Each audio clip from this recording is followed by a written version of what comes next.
Hello student, कैसे हैं आप? आई होप आप सभी अच्छे होंगे। प्यारे बच्चों, आज हम करेंगे कक्षा 6 के विज्ञान के अध्याय 5 को। इस अध्याय का नाम है बच्चों पदार्थों का पृथक्करण। बहुत ही अच्छा अध्याय है बच्चों। इस वीडियो में हम इस अध्याय को अच्छे से समझेंगे, फिर इसकी अगली वीडियो में हम इस अध्याय से संबंधित प्रश्न उत्तरों को हल करेंगे। तो बिल्कुल भी देर न करते हुए बच्चों चलते हैं इस अध्याय के विषय वस्तु की ओर। तो विषय वस्तु में हम ये देखेंगे बच्चों, इस अध्याय में हम क्या क्या पढ़ने वाले हैं। तो पहले नंबर पे हम पढ़ेंगे कि पदार्थों का पृथक्करण क्यों आवश्यक है, कि पदार्थों को हम उनके मिश्रणों से अलग अलग अवयवों में हम बांटते हैं, तो क्यों बांटते हैं, ये चीज हम पहले टॉपिक में देखेंगे।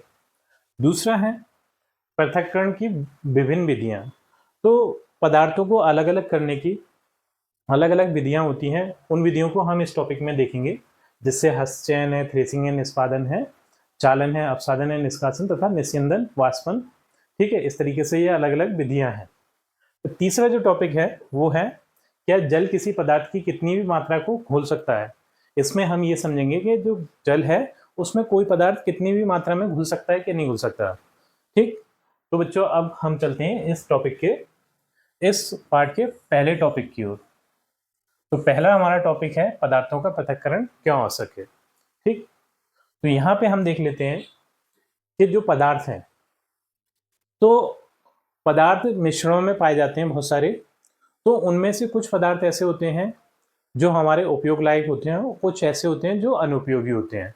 तो जो उन्हें दोनों को अलग अलग करके उपयोग वाले पदार्थ को हम रख लेते हैं और अनुपयोगी को हम फेंक देते हैं। जैसे कि यहाँ पर हम देख सकते हैं इस गिलास में चावल और कंकड़ों का एक मिश्रण है। ठीक, तो चावल तो हमारे काम के हैं लेकिन कंकड़ हमारे काम के नहीं है। तो हम चावल और कंकड़ों को यहाँ पे अलग अलग कर लेंगे। वो विधियां होती हैं अलग अलग करने की। ठीक है, तो एक विधि लगाकर हम चावल और कंकड़ को अलग अलग कर लेंगे, जिससे चावलों का तो हम उपयोग कर लेंगे क्योंकि चावल हमारे लिए एक उपयोगी वस्तु है, लेकिन जो कंकड़ हैं ये हमारे लिए अनुपयोगी हैं, तो इन्हें हम फेंक देते हैं। ठीक है, तो इसलिए हम पदार्थों का पृथक्करण करते हैं कि मिश्रणों में से उपयोगी चीजों को निकालने के लिए। तो यहाँ पे इसके पॉइंट देख लेते हैं। हमारे आसपास अधिकतर चीजें मिश्रण के रूप में होती हैं, मतलब एक दूसरे से घुली मिली रहती हैं। ठीक है, एक मिश्रण में दो या अधिक पदार्थ मिलकर बने होते हैं। तो एक मिश्रण उसे कहते हैं जिसमें दो या दो से अधिक पदार्थ होते हैं। यहाँ पे देख रहे हैं, यहाँ पे दो पदार्थों का मिश्रण है, चावल और कंकड़ों का। ठीक है, तो बहुत से पदार्थ ऐसे भी रहते हैं जिनमें दो से भी अधिक पदार्थ मिले रहते हैं।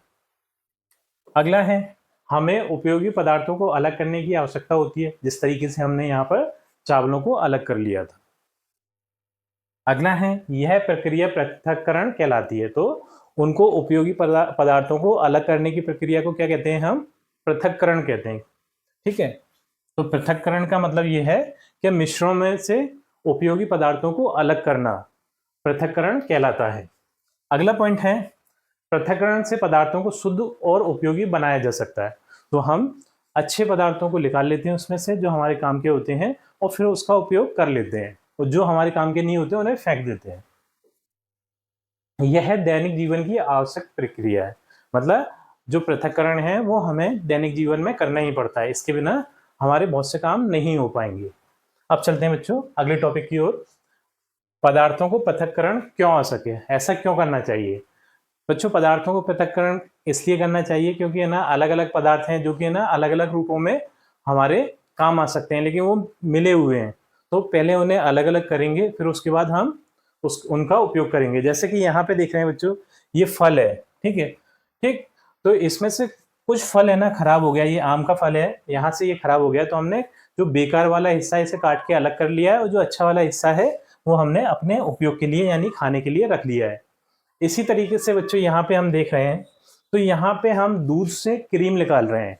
ठीक है, तो यहाँ पे क्या कर रहे हैं कि हम दूध से क्रीम निकाल के दो पदार्थों को अलग अलग कर रहे हैं। तो ये यहाँ पे ना क्रीम भी हमारे उपयोग की वस्तु है और दूध भी हमारे उपयोग की वस्तु है। तो ऐसा नहीं है कि सभी जगह पे ना अनुपयोगी वस्तुएं मिलें। कुछ वस्तुएं ऐसी होती हैं जो हम अलग अलग करके उपयोग कर सकते हैं। जैसे यहाँ पे क्रीम और दूध दोनों ही हमारे लिए उपयोगी वस्तुएं हैं। अब देख लेते हैं बच्चों, यहाँ पे जो पॉइंट दिए हैं उन्हें समझ लेते हैं।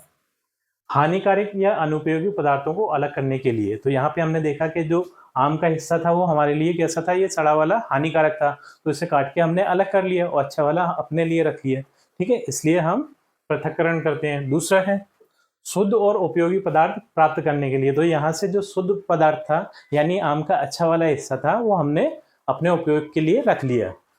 अगला है वस्तुओं की गुणवत्ता सुधारने हेतु। तो यहाँ पे दूध था तो इससे अच्छी गुणवत्ता हमें क्रीम में मिल रही है, तो हमने क्या करा, एक वस्तु से दूसरी अच्छी गुणों वाली वस्तु प्राप्त कर ली, तो इसलिए भी हम पृथक्करण करते हैं। अगला है विभिन्न पदार्थों को उनकी विशेषताओं के अनुसार अलग करने के लिए। तो यहाँ पे दो पदार्थ थे जो कि दूध में मिले हुए थे, एक क्रीम थी एक दूध था, तो उनके दोनों के गुण अलग अलग थे, क्रीम के गुण अलग होते हैं और दूध के गुण अलग होते हैं, तो हमने दोनों को सेपरेट करके उनके गुणों के हिसाब से अलग अलग उपयोग कर लेते हैं। इसी तरीके से स्वास्थ्य सुरक्षा के लिए जैसे चावल में से कंकड़ अलग करना, तो चावल और कंकड़ का तो हमने उदाहरण पढ़ ही लिया है बच्चों, क्योंकि जो कंकड़ है वो हमारे स्वास्थ्य के लिए हानिकारक है और चावल हमारे स्वास्थ्य के लिए अच्छे हैं, तो हम जो स्वास्थ्य के लिए अच्छे पदार्थ नहीं हैं उन्हें अलग करके फेंक देते हैं। उद्योगों में विभिन्न तत्व अलग करने हेतु, तो उद्योगों में भी बड़े लेवल पे बहुत सारे तत्वों को अलग अलग किया जाता है जिससे कि हम उन्हें अलग अलग प्रयोग कर सकें। अगला टॉपिक है बच्चों तीसरे नंबर का, ये है पृथक्करण की विधियां परिचय। तो पृथक्करण की बहुत सारी विधियां होती हैं बच्चों, जिससे कि हम उनके पदार्थों के गुणों के हिसाब से हम उन विधियों का इस्तेमाल करके उन पदार्थों को अलग अलग कर सकते हैं, पृथक कर सकते हैं। तो यहाँ पे देख लेते हैं, विभिन्न प्रकार की विधियां पदार्थों की भौतिक विशेषताओं पर निर्भर करती है, यानी पदार्थ जिस तरीके के मिला हुआ है उसके हिसाब से हम उस विधि का इस्तेमाल करते हैं जो यहाँ पे दी हुई है। प्रत्येक विधि विशेष परिस्थिति में उपयोग होती है, मतलब ऐसा नहीं है कि हर एक विधि हर जगह पर लग जाएगी। ठीक है, हर एक विधि का हम हर जगह इस्तेमाल नहीं कर सकते, ये पदार्थ पर डिपेंड करेगा, ये पदार्थ पर निर्भर करेगा कि उस पर कौन सी वाली विधि लगेगी। कुछ विधियां हाथ से की जाती हैं, कुछ यांत्रिक होती हैं, मतलब कुछ विधियां तो हम अपने हाथ से कर सकते हैं और कुछ मशीनों से करते हैं। तो जैसे कि वो लड़की वाला हमने फोटो देखा था यहाँ पे, तो ये जो पृथक्करण की विधि थी वो हाथ से कर रही थी। ठीक है, और ये जो दूध से क्रीम को अलग करने वाली विधि थी वो मशीन द्वारा हो रही थी। ये दूध से क्रीम निकालने की मशीन है बच्चों। ठीक है, कई बार दो विभिन्न विधियां मिलाकर भी प्रयोग होती हैं। तो कई बार ऐसा भी होता है कि हम एक से ज़्यादा विधियां भी लगाते हैं उन पदार्थों को पृथक करने में, उन पदार्थों को अलग अलग करने में। इसका बच्चों पूरा डिटेल में हम आगे पढ़ेंगे, अभी थोड़ा थोड़ा सा हम जानकारी ले रहे हैं, फिर डिटेल में हम आगे पढ़ेंगे। अब हम पृथक्करण की प्रमुख विधियां जानेंगे, तो इसके बाद हम पृथक्करण की जो विधियां हमने देखी थी उन्हें देखेंगे एक एक करके। तो सबसे पहली जो विधि है वो है हस्तचयन। हस्तचयन मतलब हाथ द्वारा अलग अलग करना, हाथ के द्वारा अलग अलग करना, हस्तचयन का मतलब ये। तो ये है सरलतम पृथक्करण विधि, ये सबसे सरल विधि है। ठीक है, सबसे आसान विधि है। तो जैसे कि यहाँ पे ना चावल और कंकड़ मिले हुए हैं, ठीक है, तो हम क्या करेंगे कि हाथ से चुन चुन कर कंकड़ों को निकाल के बाहर निकाल देंगे। तो इस प्रकार की विधि को अपन क्या बोलते हैं, हस्तचयन विधि कहते हैं। तो यहाँ पे देख सकते हैं एक कटोरी में हमने कंकड़ रख लिए, तो एक कटोरी में चावल रख लिए। ऐसा लेकिन हालांकि करते नहीं है, ऐसा करते हैं कि जैसे ना कंकड़ जो पदार्थ है ना कम मात्रा में होता है उसी हम अलग करके रखते हैं। तो यहाँ पे कंकड़ कम मात्रा में, तो इसे अलग निकाल लेते हैं और चावल इसी पात्र में रहने देते हैं। ऐसा नहीं करते कि चावल को इस पात्र में रखेंगे और कंकड़ को इस पात्र में रखेंगे। अब ये है बड़े आकार के अशुद्ध कणों को हाथ से चुना जाता है। तो ऐसे पदार्थ जो अशुद्ध हैं, मतलब हमारे लिए उपयोगी नहीं है, तो उन्हें हम हाथ से निकाल कर अलग कर सकते हैं। उपयोग तब किया जाता है जब मिश्रण के कणों में अंतर स्पष्ट हो, मतलब अलग अलग दिखाई दें। जो चावल हैं हमें एक तो वो व्हाइट कलर के दिखाई दे रहे हैं और जो कंकड़ हैं वो कैसे दिखाई दे रहे हैं, ब्लैक कलर के दिखाई दे रहे हैं। ठीक है, तो अंतर हमें स्पष्ट दिखाई दे रहा है, इसलिए हम ब्लैक कलर के कंकड़ों को काले कलर के कंकड़ों को अलग कर सकते हैं। लेकिन अगर ये सफ़ेद चावल हैं और सफ़ेद ही कंकड़ हों तो वहाँ पर हस्तचयन से हाथ से कंकड़ निकालना थोड़ा मुश्किल हो जाता है, क्योंकि वो पहचान में नहीं आएंगे ना बच्चों के, ना कंकड़ कौन से हो चावल कौन से है, तो फिर दिक्कत आएगी। उदाहरण है चावल में से कंकड़ निकालना, तो यही उदाहरण हम समझ रहे हैं।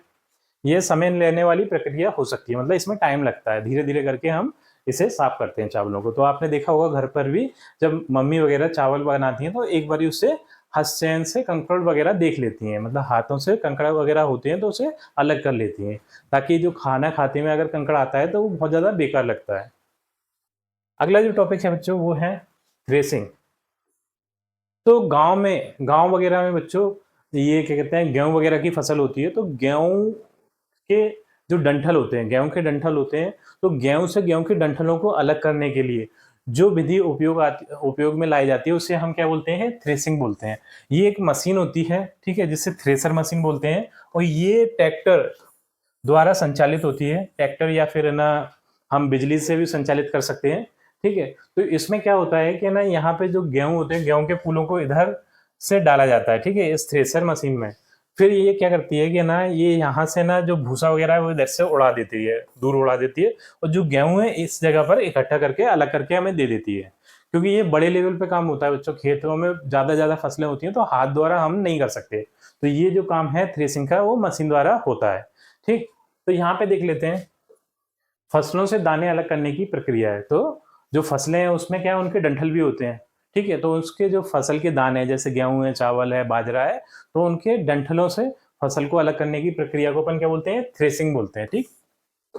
गेहूं या धान की बालियों से दाना अलग किया जाता है, ठीक है। तो गेहूं या धान, धान मतलब चावल, इससे बालियों से, बालियां बोलते हैं ये ऊपर की जो, जिसमें पेड़ पे ऊपर की साइड ये बालें लगी रहती हैं उसे बालियां बोलते हैं, ठीक है, जिसमें गेहूं या चावल रहते हैं।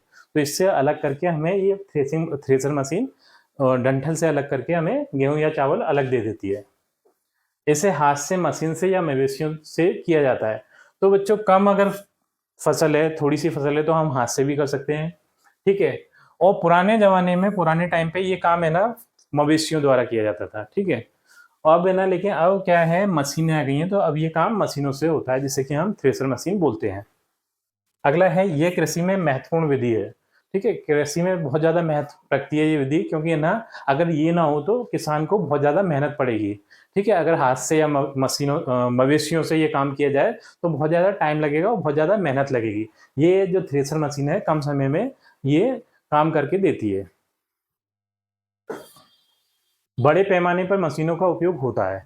तो आजकल क्या है, जो खेतीबाड़ी में है वो बहुत ज़्यादा बड़े पैमाने पे मशीनों का काम हो रहा है, मतलब खेती लगाने से लेके खेती लास्ट में लाने तक सारा काम मशीनों से होता है, ठीक। अब है निष्पादन। तो निष्पादन में बच्चों अगर दो ऐसे पदार्थ हैं जिसमें एक हल्का है, एक हल्का है और एक भारी है, ठीक है। अगर हम उदाहरण लें कि अगर है ना, जैसे चावल है, चावल उसकी भूसी में मिला हुआ है, चावल चावल की भूसी में मिला है, तो जो चावल है वो है ना, क्या कहते हैं, भारी कण है उसके, और जो भूसी है वो हल्का कण है, ठीक है। तो उसमें क्या करते हैं, इसमें निष्पादन में कि ना इससे एक स्टूल पे खड़े होके एक बर्तन के द्वारा वो चावल और चावल की भूसी का मिश्रण उड़ाया जाता है। तो ये हवा जो चलती है तो वो भूसी को, यानी हल्के कणों को तो उड़ा के दूर ले जाती है, लेकिन जो चावल के भारी भारी कण होते हैं उन्हें ना वो यहीं पर वो गिर जाते हैं भारी होने के कारण, क्योंकि ना चावल उससे हवा से उड़ नहीं पाते, ठीक है। तो इस प्रकार की विधि को अपन क्या कहते हैं, निष्पादन विधि बोलते हैं। इससे क्या है, चावल और भूसी दोनों अलग अलग हो जाते हैं। अब बच्चों इस विधि के जो पॉइंट है उन्हें देख लेते हैं। ये है, भारी और हल्के कणों को हवा की सहायता से अलग करते हैं। तो यहाँ पे हमने देख लिया कि ना जो चावल के कण थे वो कैसे थे, भारी थे, और भूसी के कण थे वो हल्के थे, तो हवा द्वारा वो अलग हो गए, ठीक। हल्के कण उड़ जाते हैं, भारी नीचे गिरते हैं, तो हल्के कण जो भूसी के थे वो उड़ गए और भारी कण थे चावल के वो नीचे गिर गए, एक ढेर बन गया यहाँ पर, ठीक है। धान और भूसी को अलग करने में उपयोगी है। तो ये जो विधि है इससे धान, धान यानी चावल, ठीक है, चावल और भूसी को हम अलग अलग कर सकते हैं। ग्रामीण क्षेत्रों में अधिक उपयोग होता है, तो इसका उपयोग अधिकतर गांव में होता है, क्योंकि खेतीबाड़ी का काम कहाँ होता है, गांव में होता है, ग्रामीण क्षेत्रों में होता है, ठीक है। तो अधिकतर इस विधि का उपयोग ग्रामीण क्षेत्रों में होता है। हवा की दिशा और गति महत्वपूर्ण होती है। तो हवा की दिशा, एक तो एक दिशा में हवा चल रही हो, ऐसा नहीं कि कभी उधर से हवा चल रही है कभी इधर से हवा चल रही है, ऐसा नहीं। एक तो हवा एक दिशा में चल रही हो, एक संतुलित मात्रा में चल रही हो, उसकी जो गति है वो संतुलित होना चाहिए, यानी ना ज्यादा कम और ना ज्यादा बहुत तेज। क्योंकि कम होगी तो जो भूसी है वो भी यहीं गिर जाएगी, और ज्यादा होगी तो वो चावल को भी उड़ा ले जाएगी, ठीक है। तो हवा की दिशा और गति ये बहुत ज्यादा महत्व रखती है इस विधि में। अगली जो विधि है बच्चों वो है चालन। तो चालन या फिर छालन, इसमें क्या है कि जो दो पदार्थ हैं उनके कणों के आकार पे ये निर्भर करती है। अगर एक पदार्थ का जो कण का आकार है वो कम है और एक का ज़्यादा है, तो उसे हम छलनी से छानकर दोनों को अलग अलग कर सकते हैं। जैसे आपने घर पर देखा होगा, रोटी बनाने से पहले मम्मी क्या करती हैं कि आटे को छलनी से छानती हैं, तो आटे में जो भी अशुद्धियाँ होती हैं वो छलनी के ऊपर रह जाती हैं और जो शुद्ध आटा है वो हमें नीचे प्राप्त हो जाता है। इसी तरीके से आपने मकान वगैरह बनते में देखा होगा कि जो मिस्त्री वगैरह रहते हैं वो क्या करते हैं कि रेत को छलने से छानते हैं। ठीक है, छलने से छानते हैं तो उसमें जो बारीक रेत के कण हैं वो हमें यहाँ नीचे प्राप्त हो जाते हैं, और सॉरी इसके नीचे निकल जाते हैं बारीक रेत के कण, और जो कंकड़ वगैरह हैं वो इस छलने में ऊपर रह जाते हैं। इस तरीके से कंकड़ वगैरह की जो अशुद्धियां हैं रेत में उसे हम अलग कर लेते हैं। तो इस प्रक्रिया को हम चालन या छालन ये बोलते हैं। ठीक है, अब इसके पॉइंट देख लेते हैं बच्चों। ये है चालन एक भौतिक विधि है जिससे विभिन्न आकार के कणों को अलग किया जाता है। मतलब जो पदार्थ मिश्रण है उसमें जो पदार्थ मिले हुए हैं तो उनके आकार, पदार्थ के कणों के आकार अलग अलग होना चाहिए, एक छोटा एक बड़ा। ठीक है, छोटे वाले कण क्या है छलनी से छन के नीचे चले जाएंगे और जो बड़े कण हैं वो छलनी में ऊपर रह जाएंगे। इस तरीके से हम उन्हें अलग कर सकते हैं। इसमें छलनी या जाली का उपयोग किया जाता है। छलनी या फिर जाली, ठीक है, इसका उपयोग किया जाता है। बड़े कण छलनी में रह जाते हैं जबकि छोटे कण नीचे गिर जाते हैं। तो जो बड़े कण हैं जैसे भूसी वगैरह है वो ऊपर रह जाएंगे और भूसी कंकड़ वगैरह है वो ऊपर रह जाएंगे, और जो छोटे कण है यानी आटे के छोटे कण हैं वो छलनी से निकलकर नीचे चले जाएंगे। घरेलू उपयोग आटे से कणिकाएं यानी गीठे कण अलग करना। तो ये घर पर हम आटे को छानने में इसका उपयोग करते हैं चालन विधि का। अगला है निर्माण स्थल पर रेत से कंकड़ अलग करने के लिए। तो जो मकान वगैरह बनते हैं वहां पर हम रेत से कंकड़ अलग करने के लिए भी चालन या छालन विधि का उपयोग करते हैं। यह विधि केवल सूखे मिश्रणों के लिए उपयुक्त होती है। मतलब गीले में गीला आटा नहीं छान सकते हम, गीला तो हमें यहीं चिपक के रह जाएगा, इसके जो छलनी के छेद हैं वहीं चिपक के रह जाएगा। तो सूखे मिश्रणों को ही हम छान सकते हैं इससे। अगला है चालन से सामग्री अधिक शुद्ध एवं समान होती है। तो चालन विधि से हमें जो सामग्री मिलती है, जो इसका आटा छन के मिलता है या फिर रेत छन के मिलती है, वो बहुत ज़्यादा शुद्ध होती है, उसमें कोई मिलावट नहीं होती है। ठीक, अगला है निस्यंदन। तो निस्यंदन विधि में बच्चों ऐसे पदार्थों को अलग किया जाता है। एक तरल रूप में होता है, एक पदार्थ कैसा होता है तरल रूप में, तरल का मतलब पानी द्रव अवस्था में, ठीक है, और दूसरा पदार्थ क्या है ठोस अवस्था में होता है। तो ऐसे पदार्थों के मिश्रण को हम इस विधि से, निस्यंदन विधि से अलग करते हैं। जैसे ये चाय है, ठीक है, घर पे सभी के सुबह चाय बनती होगी, तो वहाँ पे हम देखते हैं कि उसे चाय को पीने से पहले उसे छानना पड़ता है, जिससे जो चाय का जो पानी है, ठीक है, चाय का जो पानी है वो नीचे कप में आ जाए और जो उसमें जो चाय पत्ती है वो इसमें छलनी में रह जाए। ठीक है, तो यहाँ पे जो चाय का पानी है वो कैसी अवस्था में है, द्रव अवस्था में, यानी तरल अवस्था में, द्रवस्था। ठीक है, और जो चाय की पत्ती है वो ठोस अवस्था में है। ठीक, तो ऐसे कण, ऐसे पदार्थ एक तरल अवस्था में हो एक ठोस अवस्था में हो, तो उनका अगर हमें अलग अलग करना है तो इस विधि से हम अलग अलग कर सकते हैं। तो यहाँ पे हमें ना बच्चों इन पॉइंटों को देख लेते हैं। ठोस और तरल को अलग करने की विधि है। तो यहाँ पे देख रहे हैं कि जो पानी है वो तरल द्रवस्था में है या फिर तरल अवस्था में, और पत्ती है वो ठोस अवस्था में। तो इन्हें अलग करने के लिए निस्यंदन विधि का उपयोग करते हैं। छलनी या फिल्टर पेपर का उपयोग करते हैं। तो यहाँ पे तो हम देख रहे हैं कि छलनी का यूज़ कर रहे हैं, और जो बहुत बारीक कण होते हैं, ठीक है, तो वहाँ पे हम फिल्टर पेपर का भी यूज़ कर सकते हैं। उदाहरण है पानी से चाय पत्ती अलग करना, उदाहरण है इसका। ठीक है, तो पानी से हम चाय पत्ती अलग करते हैं इस विधि द्वारा, निस्यंदन। रासायनिक प्रयोगशाला में अत्यधिक उपयोगी है। तो रासायनिक प्रयोगशाला में बहुत ज़्यादा उपयोगी है, वहाँ इस चीज़ का उपयोग बहुत ज़्यादा करते हैं। घरों में जल फिल्टर इसी सिद्धांत पर काम करता है। तो जो वाटर फिल्टर है यानी पानी को फिल्टर करने वाला जो वो है यंत्र, वो इसी चीज़ पर काम करता है, निस्यंदन पर। उसमें क्या बहुत सारे ऐसे छोटे छोटे कणों वाले, छोटे छोटे छेदों वाले फिल्टर लगे रहते हैं, जिससे कि पानी, स्वच्छ पानी तो आगे निकल जाता है और जो उसमें गंदगी होती है, मिट्टी के कण वगैरह, वो वहीं रुक जाते हैं। इस तरीके से हम पानी को शुद्ध कर लेते हैं। अगली जो विधि है बच्चों वो है वाष्पन। ठीक है, तो वाष्पन विधि में क्या होता है कि ना जो द्रव्य है, कोई पानी या फिर पानी है, उसमें कोई चीज़ घुली हुई है, ठीक है, तो उसमें से दोनों चीज़ों को अलग अलग करने के लिए, जैसे ना ये समुद्र है, समुद्र के पानी में क्या होता है, नमक नमक होता है, ठीक है, तो समुद्र के पानी से नमक को अलग करने के लिए ये वाष्पन विधि का उपयोग किया जाता है। तो इसमें क्या करते हैं कि समुद्र के पानी को समुद्र के पास ही ऐसे गड्ढे कर कर भर दिया जाता है। तो कुछ दिन बाद क्या होता है कि सूरज की गर्मी पड़ती है तो ये पानी तो भाप बन के उड़ जाता है, लेकिन इसमें जो मिला हुआ जो नमक है वो यहीं नीचे रह जाता है, क्योंकि है ना नमक भाप नहीं बन पाता उस टेम्परेचर पे जिस टेम्परेचर पे पानी भाप बन जाता है, ठीक है। तो यहाँ पे हमने क्या किया कि समुद्र के पानी में से नमक को अलग कर लिया, इस तरीके से हमने नमक प्राप्त कर लिया। तो इस विधि को हम क्या बोलते हैं, वाष्पन विधि बोलते हैं, क्योंकि जो यहाँ पे जो पानी है वो भाप बन के उड़ रहा है, ठीक है। तो यहाँ पे हम इसके पॉइंट देख लेते हैं बच्चों, ये है द्रव को वाष्प बनाकर उड़ाने की प्रक्रिया, यानी जो द्रव है, कोई भी लिक्विड है, उसे भाप बनाकर उड़ाने की प्रक्रिया को अपन क्या बोलते हैं, वाष्पन बोलते हैं, ठीक। घुलनशील ठोस को अलग करने में उपयोगी है। तो इसमें घुलनशील ठोस क्या था, नमक था, तो इसे हमने अलग कर लिया वाष्पन के द्वारा। नमक को समुद्र जल से निकालने में प्रयोग होता है। ऊष्मा से जल वाष्प बनता है, नमक रह जाता है। तो जो सूरज की गर्मी पड़ती है, सूरज की जो ऊष्मा पड़ती है, उससे पानी तो भाप बन के उड़ जाता है, लेकिन जो नमक उसमें मिला रहता है वो यहीं पर रह जाता है, ठीक है। धीरे धीरे प्रक्रिया होती है, तो इस प्रक्रिया में टाइम लगता है, ठीक है। ऐसा नहीं कि ये प्रक्रिया एकदम से हो जाए, दो चार, वो सूरज की गर्मी पर डिपेंड करता है कि कितना टाइम में ये होगी प्रक्रिया, ठीक है। अगला है वाष्पन और संघनन, मतलब भाप बनना और फिर दोबारा पानी बनना, पानी से भाप बनना और फिर दोबारा भाप से पानी बनना, इस प्रक्रिया को अपन वाष्पन और संघनन बोलते हैं।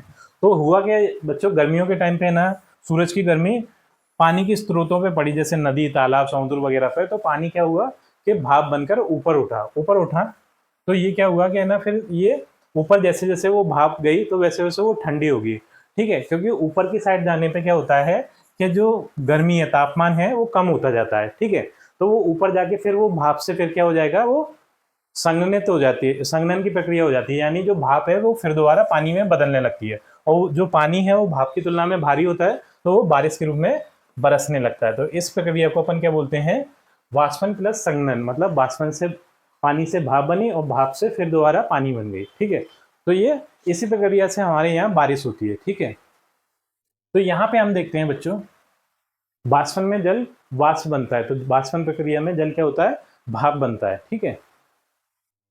फिर अगला है संघनन में जल वाष्प से फिर जल बनता है, और संघनन प्रक्रिया में फिर क्या होता है, जो भाप है फिर वो ठंडी होकर ऊपर जाके ठंडी होकर फिर दोबारा पानी बन जाता है, और जो बारिश के रूप में बरसता है। यह विधियां साथ मिलकर जल को शुद्ध करती हैं। तो इस विधि से हमें शुद्ध जल प्राप्त होता है, क्योंकि है ना भाप जब पानी बनता है तो उसकी जो अशुद्धियां हैं वो यहीं पर नीचे ही रह जाती हैं, ठीक है, नीचे रह जाती हैं, अशुद्धियां भाप नहीं बन पाती, तो ऊपर गई भाप और वहां से जो पानी बरसेगा वो एकदम शुद्ध पानी होगा, ठीक है, उसमें कोई अशुद्धि नहीं होगी। तो आसवन विधि का प्रयोग, इस विधि को अपन क्या बोलते हैं, आसवन विधि बोलते हैं, यानी वाष्पन और संघनन विधि के मिले जुले रूप को अपन क्या बोलते हैं, आसवन विधि। और इस विधि से हम क्या बनाते हैं, शराब का पृथक्करण करते हैं, ठीक है, शराब बनाते हैं, ठीक। घरेलू जल शोधक इसी सिद्धांत पर काम करते हैं, और घर में भी हमें ना जो पानी का शुद्धिकरण है वो इस विधि से कर सकते हैं। अगला है बच्चों, क्या जल किसी भी मात्रा में घुल सकता है। तो जल है तो उसमें कोई चीज़ घुल रही है, अगर जैसे मान लो शक्कर घुल रही है या फिर नमक घुल रहा है, तो हम उसमें कितना भी नमक या शक्कर घुल सकते हैं क्या, ऐसा है पॉसिबल क्या, ठीक है। तो यहाँ पे देख लेते हैं बच्चों, अगर है ना हम इसमें जो पानी है, पानी में लेके शक्कर घोलते जाएं घोलते जाएं घोलते जाएं, तो एक टाइम ऐसा आएगा कि उसमें ना शक्कर घुलना बंद हो जाएगी, फिर उसके बाद शक्कर घुलेगी ही नहीं उसमें, ठीक है, फिर वो शक्कर नीचे बैठती जाएगी, उसकी पैंदी में, गिलास की पैंदी में बैठती जाएगी। तो फिर क्या होगा कि मतलब ये हुआ कि ना जो पानी है वो किसी भी पदार्थ की कितनी भी मात्रा को नहीं घोल सकता, उसकी एक सीमा होती है, उस सीमा के बाहर वो उस पदार्थ को नहीं घोल सकता, ठीक है। तो यहाँ पे हम देखेंगे जल को सार्वभौमिक विलायक कहा जाता है, मतलब ये है ना जो जल है वो है ना किसी भी अधिकतर चीज़ों को अपने अंदर घोल लेता है, ठीक है, इसलिए इसे सार्वभौमिक विलायक बोलते हैं। तो जिस चीज़ में कोई चीज़ घोल रहे हैं अपन, उसे हम क्या बोलेंगे, विलायक बोलेंगे, ठीक है। तो यहाँ पे जल क्या है, विलायक है, ठीक, विलायक। अगला है सभी पदार्थ असीम मात्रा में नहीं घुल सकते, मतलब एक सीमा के बाद नहीं घुल सकते, एक लिमिट के बाद नहीं घुल सकते। तो यहाँ पे हमने देखा कि पानी में कुछ टाइम तक तो शक्कर घुल रही थी, लेकिन ना कुछ टाइम के बाद उसने घुलना बंद कर दिया, तो उसकी सीमा खत्म हो गई, उसकी लिमिट खत्म हो गई। एक सीमा तक ही घुलनशीलता संभव है, मतलब जितनी उसकी लिमिट है तो उतने तक ही घुलेगा, उसके बाद नहीं घुलेगा। गर्म जल अधिक मात्रा में घुला सकता है। अच्छा, इसी जल को अगर जब हम गर्म कर दें तो उतने ही जल में हम ज्यादा शक्कर घोल सकते हैं या फिर नमक घोल सकते हैं। तो गर्म जल करने पे इसकी जो सीमा है या फिर ना लिमिट है वो बढ़ जाती है घुलने की। जब अधिक मात्रा में मिलाने पर घुल ना पाए वह संतृप्त हो जाता है। मतलब हम इसमें पानी में शक्कर घोलते जा रहे हैं, घोलते जा रहे हैं, फिर एक टाइम ऐसा आया कि उसमें शक्कर घुलना बंद हो गई, तो ये क्या हो गया, संतृप्त हो गया। ठीक है, अब इसके बाद इसमें शक्कर नहीं घुलेगी, इस कंडीशन को अपन क्या बोल रहे हैं, संतृप्त। अगला है विलयन, विलायक और विलयित पदार्थ। ठीक है, तो विलयन क्या है बच्चों, तो जब है ना हम दो या दो से अधिक पदार्थों को एक साथ मिलाते हैं तो उसे हम विलयन बोलते हैं। तो यहाँ पे पानी में हमने नींबू मिला दिया, नींबू का रस मिला दिया, तो ये क्या बन गया, एक विलयन बन गया। ठीक है, ये क्या बन गया, विलयन। विलायक क्या है, तो जिस चीज में हमने ना कोई चीज को मिलाया, जैसे यहाँ पे पानी में नींबू के रस को मिलाया है, तो यहाँ पे पानी जो है वो क्या है, विलायक है। ठीक है, पानी विलायक है। और विलयित पदार्थ जो चीज इसमें मिलाई गई है, यानी नींबू का रस अगर मिलाया गया है या फिर शक्कर मिलाई गई है या फिर ना नमक मिलाया गया है, तो वो विलयित पदार्थ होगा।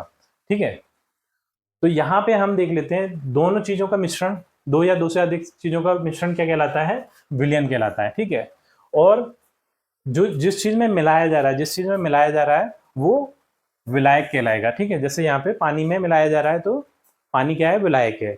और जो चीज मिलाई जा रही है वो विलयित पदार्थ यानी सॉल्यूट उसे कहते हैं। जैसे नींबू का रस या फिर शक्कर या फिर नमक, ये चीज इसमें मिलाई जा रही है, तो इसे अपन क्या बोलेंगे, विलयित पदार्थ कहते हैं। ठीक है, सभी विलयन एक जैसे पारदर्शी नहीं होते, मतलब अगर है ना विलयन को हम देखें, उनकी तुलना करें, तो उनकी पारदर्शिता है वो एक जैसी नहीं होती, किसी में पारदर्शिता कम होती है और किसी में पारदर्शिता ज्यादा होती है।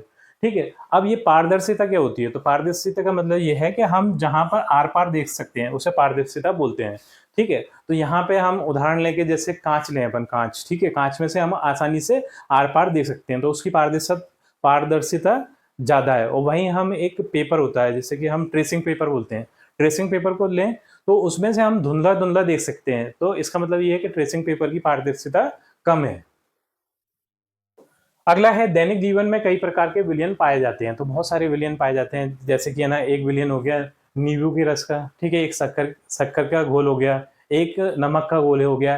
ठीक है, और सारे भी विलयन हैं। ठीक है, अब बच्चों अगला जो है वो है संतृप्त विलयन और असंतृप्त विलयन। तो संतृप्त विलयन का मतलब ये है कि विलयन जो विलायक है, अपना विलायक है, उसमें है ना अब हम और कोई चीज और ज्यादा नहीं घोल सकते। जैसे ना यहाँ पे हमने पानी लिया, पानी में हम है ना शक्कर घोल रहे हैं और शक्कर घोलते जा रहे हैं, घोलते जा रहे हैं, घोलते जा रहे हैं, एक टाइम ऐसा आया कि ना उसमें और ज्यादा शक्कर नहीं घुल रही।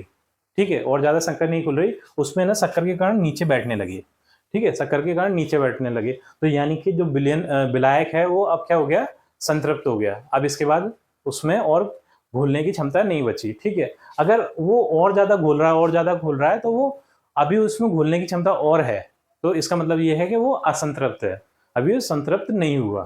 ठीक, तो संतृप्त विलयन का अर्थ क्या है, जब अधिक विलयित पदार्थ घुल नहीं पाता, मतलब उस पदार्थ को हम विलायक में और ज्यादा नहीं घोल पाए, तो ऐसे विलयन को हम क्या बोलेंगे, संतृप्त विलयन बोलेंगे। ठीक है, तो यहाँ पे दिया है तापमान बढ़ाकर संतृप्त विलयन को असंतृप्त बनाया जाता है। अगर इस विलयन का हम तापमान बढ़ाते हैं यानी इसे गर्म करते हैं हम, तो इसमें जो संतृप्त था अभी तक, ये इसमें और ज्यादा कोई चीज घोल नहीं पा रहे थे हम, लेकिन अब ये क्या है कि इसकी जो घोलने की क्षमता है वो बढ़ जाएगी तापमान बढ़ते ही।